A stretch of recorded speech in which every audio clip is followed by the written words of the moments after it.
Vitamin B12 ને vitamin D3 જ કેમ બધાને ઘટે છે, બીજો કોઈ વિટામિન ઘટતા નથી?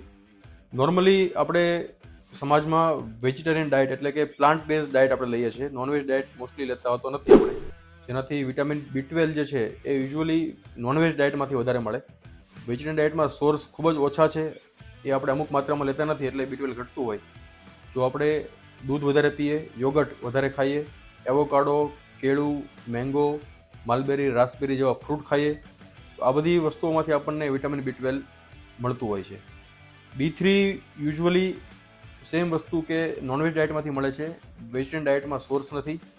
અને ભગવાને એવી રચના કરી છે કે જ્યારે સૂર્યપ્રકાશ 10 થી 12 વાગ્યાના સમયમાં ચામડી ઉપર પડે ત્યારે બોડી પોતે જ એ વિટામિન D3 બનાવતું હોય છે. પણ આપણે અત્યારના લાઈફ સ્ટાઇલ પ્રમાણે મોસ્ટલી તડકામાં જવાનું આવતું હોતું નથી, એટલે પણ વિટામિન D3નો ખૂબ જ અભાવ રહેતો હોય છે. એટલે આ બંને વિટામિન એવા છે કે જો ઓછા હોય તો આપણને થકાન લાગે, સ્નાયુનો દુખાવો થાય, હાડકાં નબળા પડે.